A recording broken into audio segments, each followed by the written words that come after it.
All right. Hi there. If you're listening to this, and viewing this, you're watching yet another of our informal presentations, just giving you a bit of a sense of what's going on in terms of the update of the Canadian Forest Fire Danger Rating System. This series of informal presentations is based basically we're trying to provide some early information focused mainly on those in the fire management community, just so that they can be aware of changes that are coming and think about what these changes mean to their own operations. You'll see, or have already seen, we're not trying to produce something that is highly slick and overproduced right here.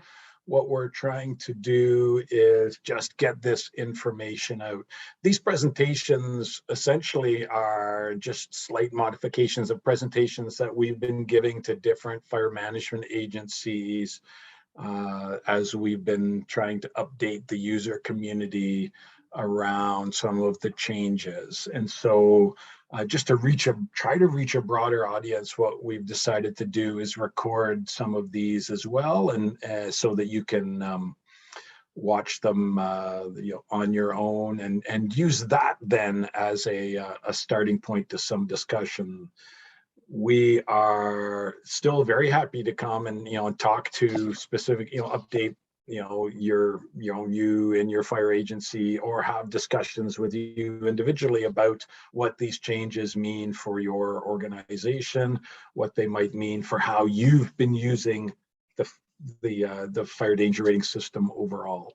And so, I just want to emphasize that by creating this set of informal recorded seminars, essentially from the series that we've been given to various different agencies, we're just trying to make sure that we are getting that consistent message out there and reaching as much of the community as we can. So this there's a series of these, and this one is following on a general introduction to the FWI system, and we're just going to talk in this about how the inputs to the system are changing. And again, we are updating the system as this is being recorded. Essentially, as things change, as things solidify, we will update these presentations for you or update other communications with you. And so treat this very much as an interim briefing on the status of some of these updates.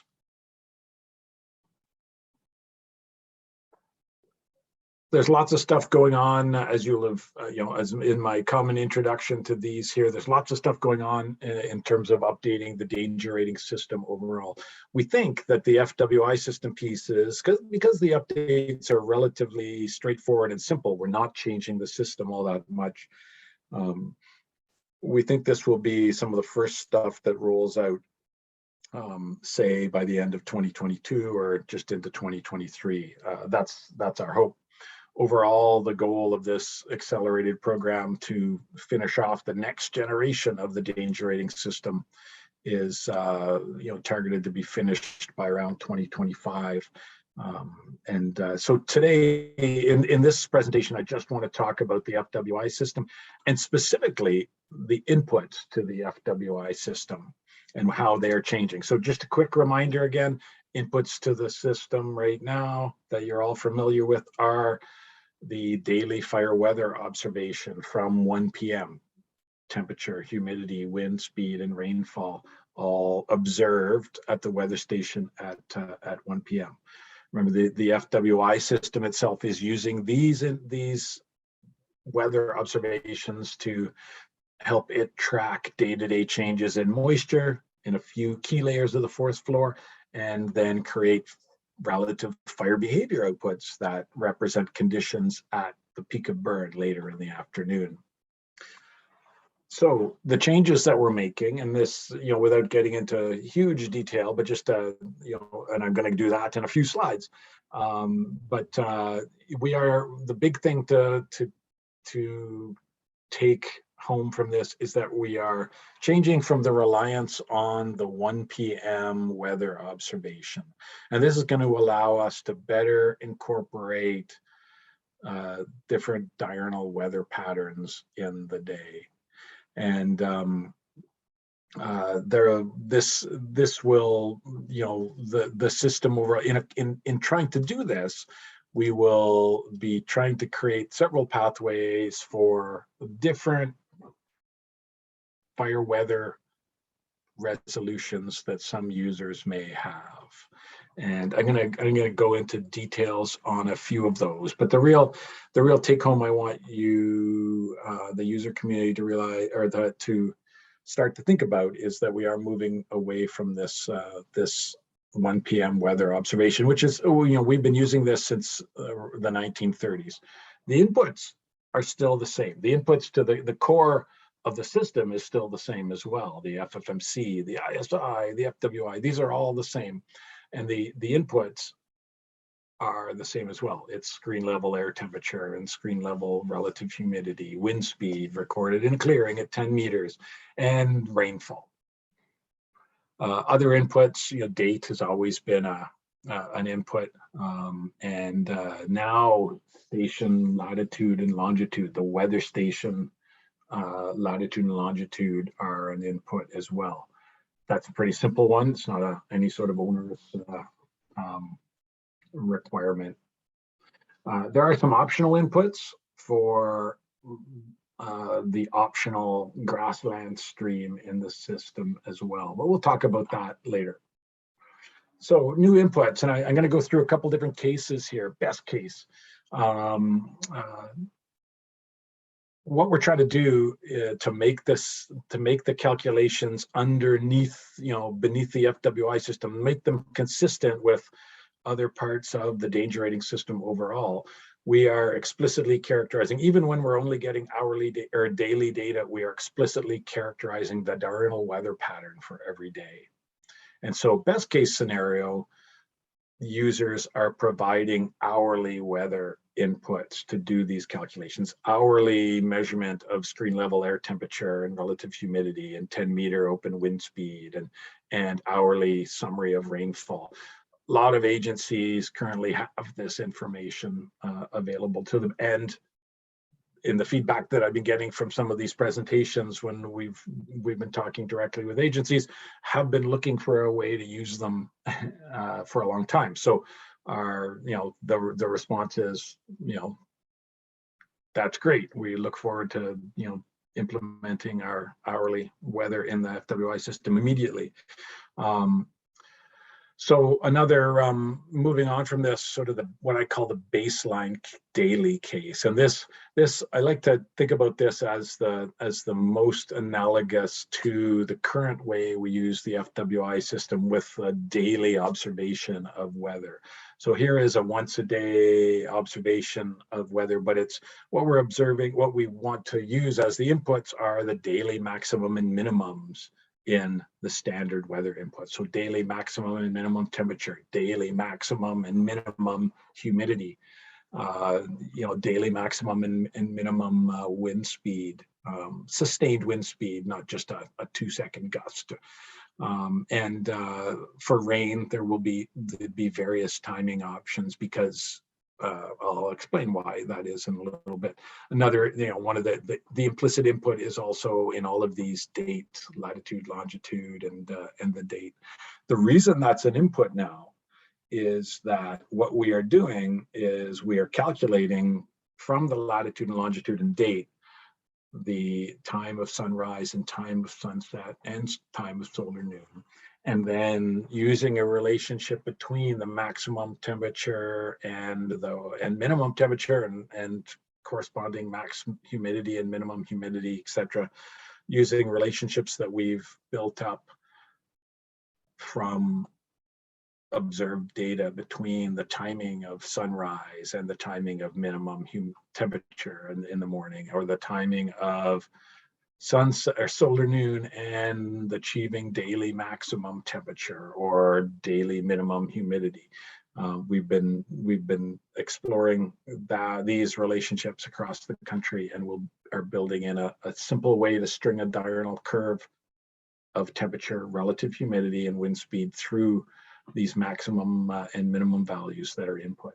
But it adjusts for the location of the station and the time of year to more accurately account for the length of the drying day.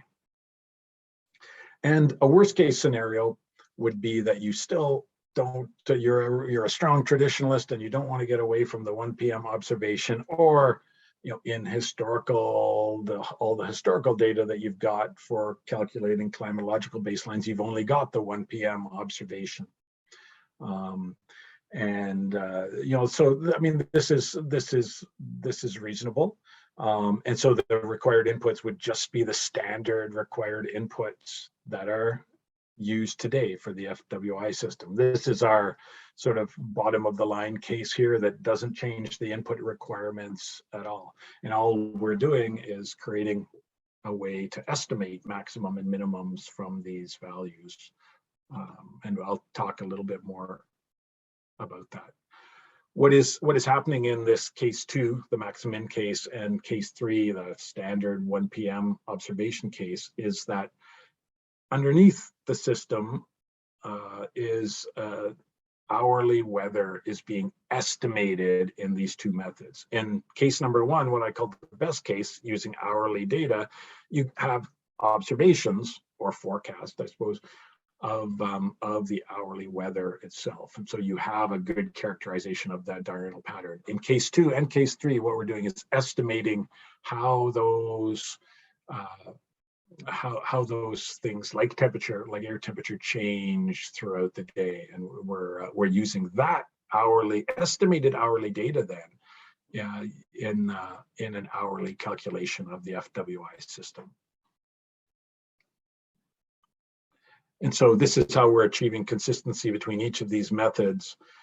They're all using the same FWI system calculation routine. They're just using either a really good hourly observation of weather, or an estimate of hourly weather based on the max and min temperature, or an even shakier estimate of hourly weather based on the 1 p.m. observation.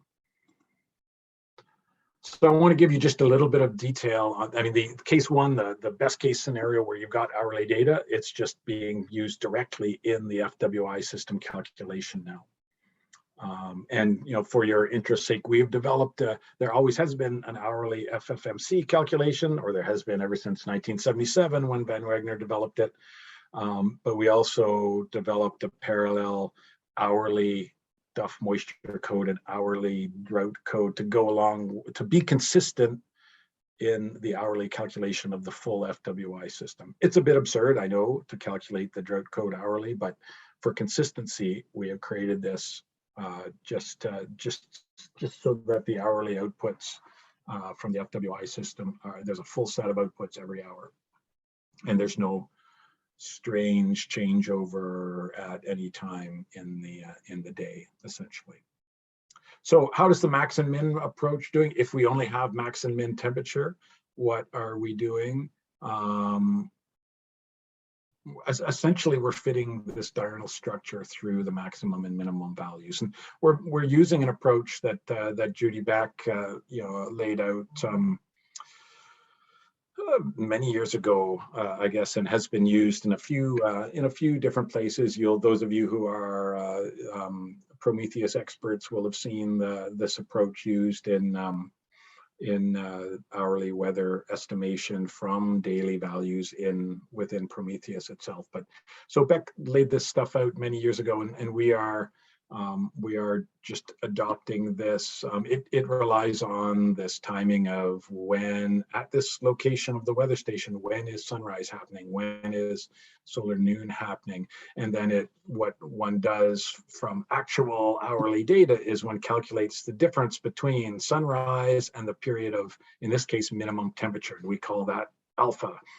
And then we also look at a bunch of historical data and calculate the difference in temperature, the temperature, the difference in time between solar noon, you see as that yellowy line in the middle here, and the time that maximum temperature happens. And you looking at a bunch of historical data, you can make some estimates of what these values are. There's more complex ways of doing this. We could develop a really complicated meteorological method for this. We just don't think it would be of real strong value to to try to get this to try to really get this method for stringing estimated diurnal weather in between the max and mins, because I think a lot of users are going to be moving to using hourly observations or even hourly forecasts from various weather model products. And this, we've been looking at how well this model actually works, and it works reasonably well to make an estimate of the diurnal variation on a typical day. And so I don't think there's a real need to really to improve on this. We've tested this out. We've got hourly and daily data from a number of the agencies. Here's just, and we've done calculations of what is the average beta, and we've mapped these out. The beta is the difference between solar noon and when the maximum, or in this case, the minimum RH is occurring. We map these out by, look at changes by month, look at changes by latitude and region of the country. And all this to say, we've done this for a number of these. Here's temperature, giving you a bit of a sense about how consistent that really is. Here's some for a few different provinces. This is the difference in time, I think I have one more of these, between when minimum temperature happens and when sunrise happens. You see things are relatively consistent, even occur from month to month to month, because the method is starting with a calculation of when sunrise is happening based on the latitude and longitude. And so this is maybe a better summary of this. We've had a look at, and maybe people don't care about this level of detail, but we've looked at how do these parameters, if we're going to use them to just make a relatively close estimate of what the expected diurnal variation would be today, if today is a typical day. These values, they vary a little bit with month to month through the season, but not all that much. They're pretty consistent, surprisingly consistent, really. And so that is, I think, a good indication that that this method, without a whole lot of spatial complexity, can get you to a reasonable estimate of diurnal variation, really. And so you can, you could calculate a value of these coefficients for the line, the line that's going to go through all of this data. You could calculate that for every station that you have max and min and hourly weather for. You could make this calculation, but overall we see the average across the country doesn't vary all that much, and so one could pick a value, these values that are pretty consistent through central Canada, and use these. We're still in the process of exploring how these numbers vary, say in the far north, far north corners of the Yukon, say, or how they vary in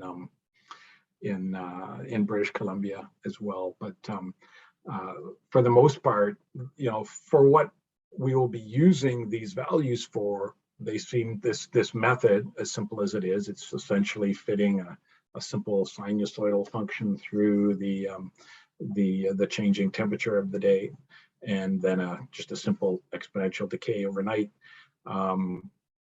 It does a reasonable job at capturing what we need to capture to drive the FWI system. That's the important part. We're not trying to model weather perfectly. We're simply trying to be in the right ballpark to track to have the FWI system, the FFMC, the DMC work, and mainly the FFMC, since it's the one that's varying most rapidly, to have it function reasonably. So all of that I just talked about is really just background, but to demonstrate that I think the approach of estimating, you're using Latin long to estimate when sunrise and sunset is happening, and then and stringing, making an estimate of the diurnal structure of the day from that is pretty robust, really, and holds across the country for the most part. And really, as a general user of the system, you don't really need to know any of this stuff. The one thing that you might want to know is that underneath the system, it's somehow creating hourly weather out of any of the inputs that you're giving it. It's explicitly creating that hourly weather now. And it is, it will be in its primary output mode, just giving you the outputs for the period of peak burning, essentially. And this may be this approach, this sort of case number 2 approach using the daily max and mins may be, most applicable to forecast weather streams, since maximum and minimum temperature is more standard starting weather forecast values that you would be getting.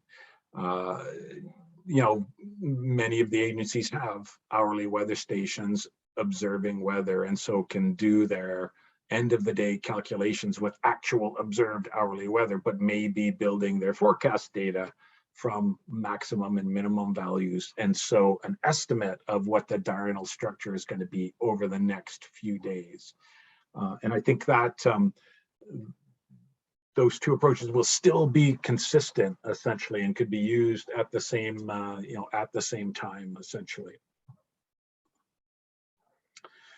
One of the interesting pieces around inputs is rainfall in this maximum and minimum approach, and I'll do in a couple slides. I'll talk a little bit more in detail here, but essentially, because underneath the hood, when you're inputting, this maximum and minimum weather values, if that's what you're using, case number 2 here, you can, if you know when the rain happened, you can slot it into that hour and say this rain happened at 2 p.m.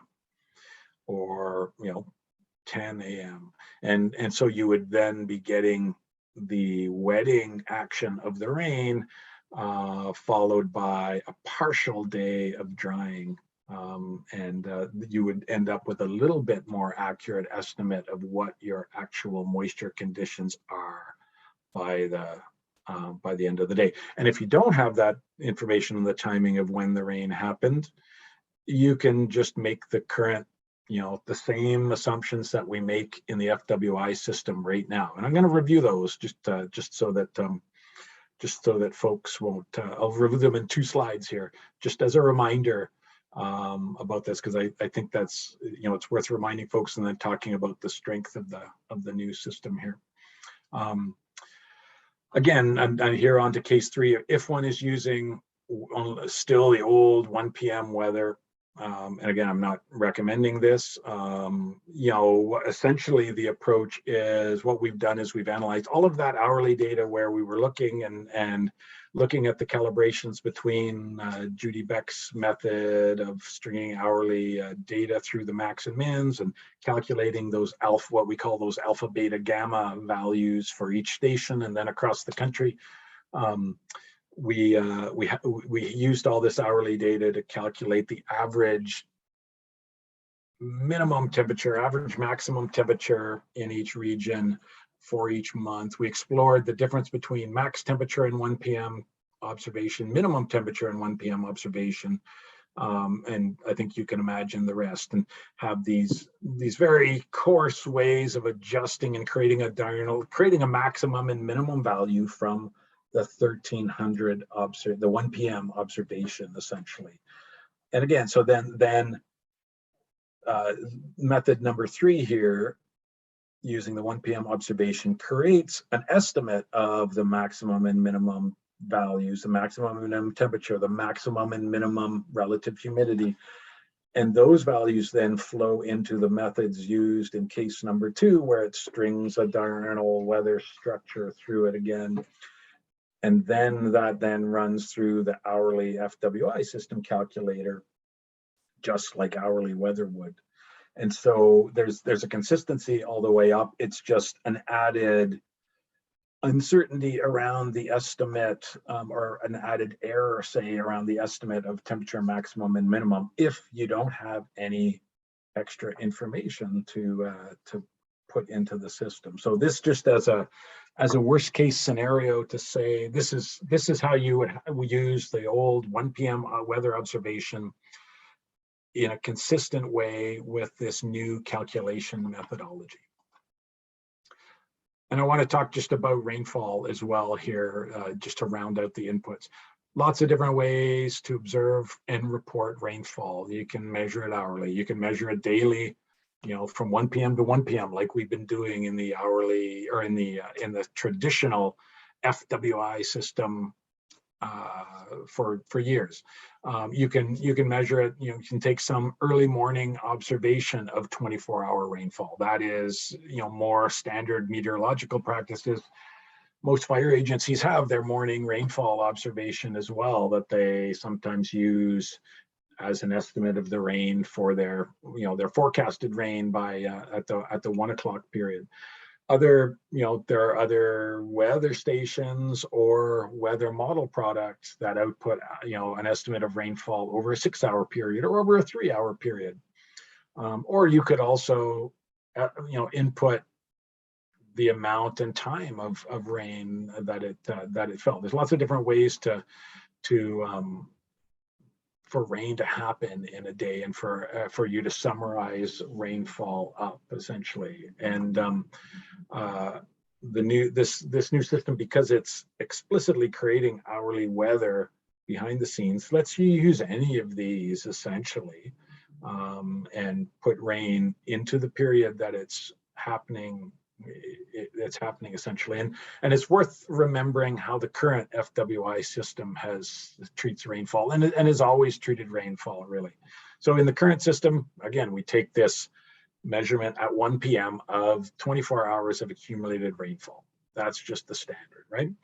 But what the assumption does when it does the calculation, and everybody who's used the tables, the lookup tables to do the calculation understands this,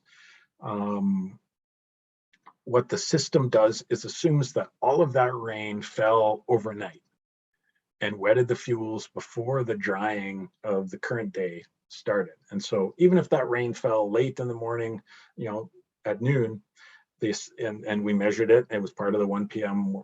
Observation, the system assumes that all fell overnight and that you still get then a full day of standard driving based on the noon weather, or standard drying through the entire day based on the noon weather conditions.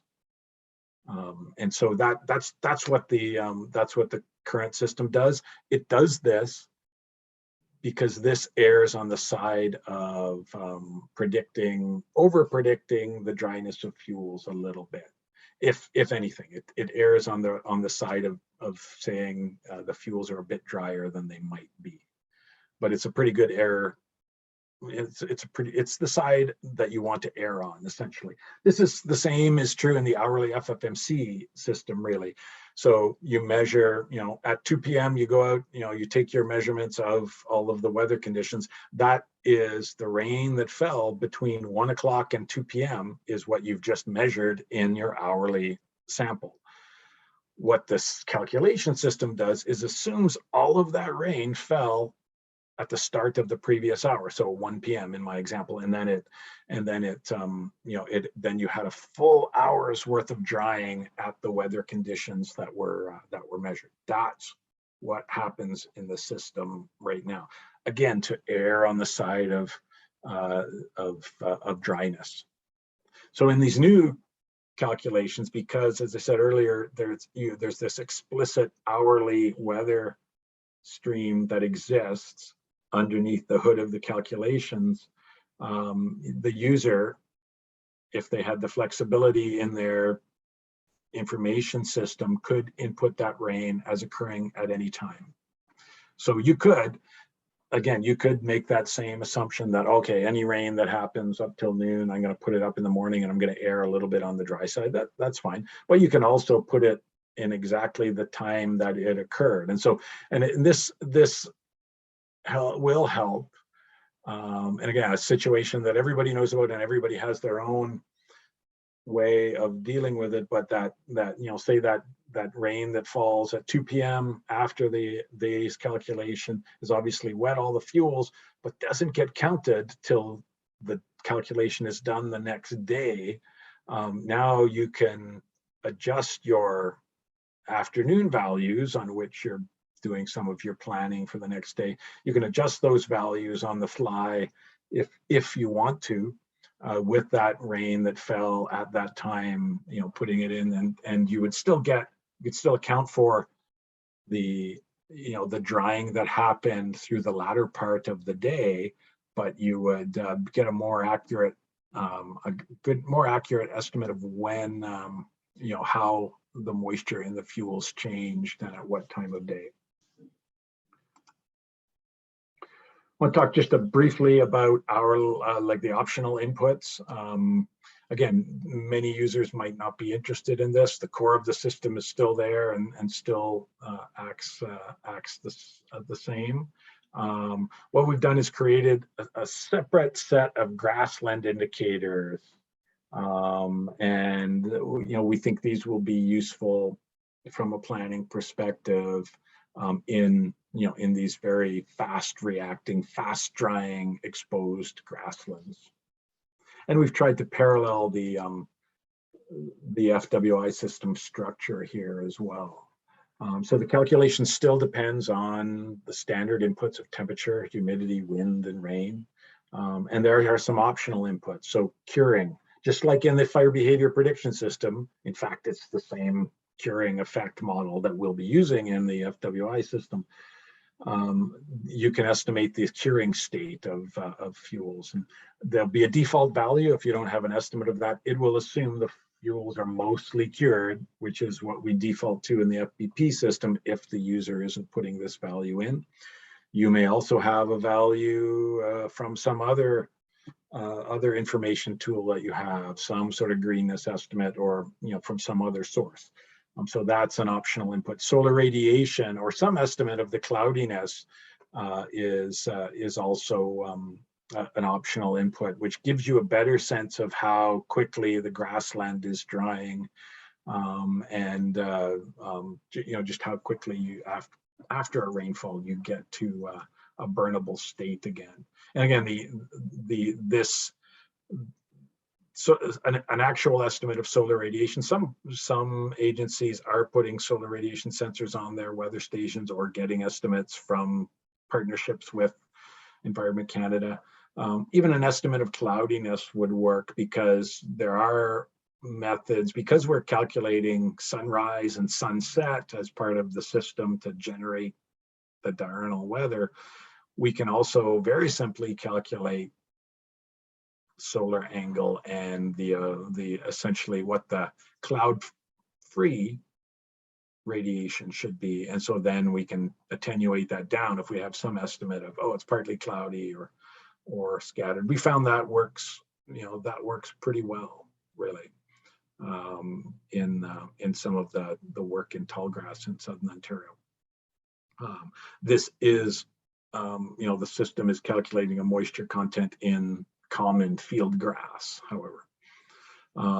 Fuel load, would be an optional, like it is in FBP, it could be an optional input.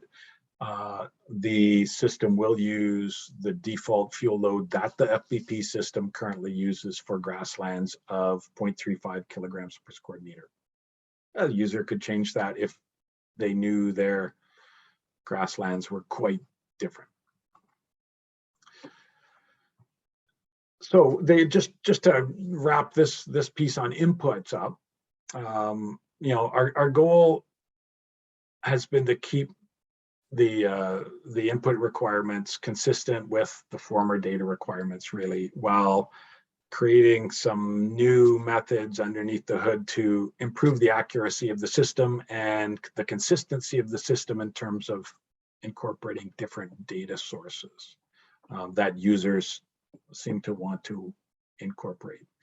And we don't think this is going to change the application of the FBP system, really. We think these are, even though, you know, on one hand, the change to the weather requirement from this 1 p.m. observation that we've been using for decades upon decades is a major one. The calculations, you know, underneath that, you know, using weather to estimate moisture, to estimate the fire behavior indices will remain the same and consistent, you know, with the existing FWI system structure.